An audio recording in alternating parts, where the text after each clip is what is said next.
কংগ্রেসের ঘোষিত এজেন্ডা যেটা আছে সেটা হচ্ছে রোহিঙ্গা বাংলাদেশি অনুপ্রবেশকারী এবং ভুয়ো ভোটারদের নাম ভোটার তালিকায় রেখে দিতে হবে। আর আমাদের অবস্থান হচ্ছে আমরা যে কোনো মূল্যে আমরা এদের চিহ্নিত করব এবং সে আমাদের নথিপত্র আমরা নির্বাচন কমিশনকে জমা দেব। নির্বাচন কমিশনের কাছে সবচেয়ে বড় চ্যালেঞ্জ হচ্ছে পশ্চিমবঙ্গের নির্বাচনের যে ভোটার লিস্ট তৈরি হবে সেটা যেন ত্রুটিমুক্ত হয়। এটা নির্বাচন কমিশনের কাছে চ্যালেঞ্জ। ভোটাররা যেন অবাধ এবং শান্তিপূর্ণভাবে নির্বাচনে অংশগ্রহণ করতে পারেন। আর রাজ্যপালের কাছে একটা চ্যালেঞ্জ, বা রাজ্যপালেরও সবচেয়ে জিনিসটা দেখা দরকার যে এই সরকার পড়ে যাওয়ার পর, মানে বিধানসভা নির্বাচনের পর 2026-এ যাতে তৃণমূল কংগ্রেসের কোনো কর্মী, কোনো সিভিক ভলেন্টিয়ার্স বা কোনো চিহ্নিত পুলিশ কর্মী যাতে সুরক্ষায় কোনো রকম অভাব না হয়। তারা যেন আবার এই ভোট পরবর্তী হিংসার বলি না হয়, সেটাও যেন রাজ্যপাল দেখেন। কারণ একটা নতুন সরকার আসবে, তার একটা টিদিং পিরিয়ড আছে, তাকে বুঝে উঠতে 10-15 দিন সময় লেগে যাবে। তার মধ্যেই যাতে কোনো দুর্ঘটনা না হয় সেটাও যেন এটা রাজ্যপালের এখন থেকে সেই বিষয়টা দেখা যায়। সংশ্লিষ্ট যে ফোরাম আছে সেখানে গিয়ে জানান।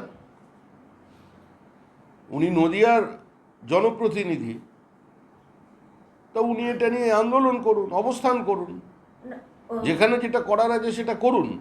আমরা বলছি না যে কোনো বিচ্যুতি আছে বা বিচ্যুতি নেই, সেই বিতর্কে আমাদের যাবার প্রয়োজন নেই। ওড়িশা সরকার বিজেপি পরিচালিত সরকার, কিন্তু তাকে ডিফেন্ড করা তো পশ্চিমবঙ্গের পক্ষে সম্ভব নয়। আর স্বাভাবিকভাবেই একটা সরকার কোনো কাজ করতে গেলে দু একটা ত্রুটি বিচ্যুতি হতে পারে, কিন্তু পশ্চিমবঙ্গে রোহিঙ্গাদের, বাংলাদেশি মুসলিম অনুপ্রবেশকারীদের নিয়ে আসা, ভোটার লিস্টে নাম ঢোকানো, এ নিয়ে তো প্রকাশ্যে তৃণমূল কংগ্রেসের নেতা বিবৃতি দিয়েছেন একজন বাংলাদেশির নামও যেন ভোটার লিস্টে না থাকে।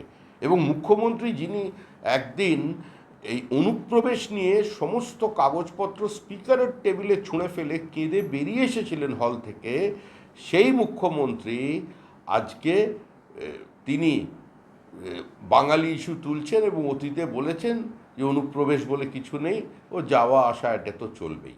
কোনো সমস্যা হতে পারে, কিন্তু দল বলছে কি এটা গোষ্ঠীদ্বন্দ্ব পার্টি। মানে তৃণমূলকে মারছে। এ তো শুরু হয়েছে হাওড়ার তপন দত্ত থেকে। 2011 সালে তথাকথিত ক্ষমতার পালাবদলের পর তপন দত্তর স্ত্রী প্রতিমা দত্ত অভিযোগ করেছিল তৃণমূল কংগ্রেসের বিরুদ্ধে, এবং তিনি সিবিআই তদন্ত চেয়েছিলেন। অনেক দিন পরে সিবিআই তদন্ত শুরু হয়েছে। আমরা প্রথম থেকেই বলছি, তৃণমূলের হাত থেকে তৃণমূলকে বাঁচানোর জন্য, তৃণমূল কংগ্রেস কর্মীদের প্রাণ বাঁচানোর জন্য এই সরকারটা যাওয়ার প্রয়োজন আছে। আজকেও ভাঙড়ে যে কুপিয়ে খুন হয়েছে সেটা তৃণমূলকে অত শক্তি নেই।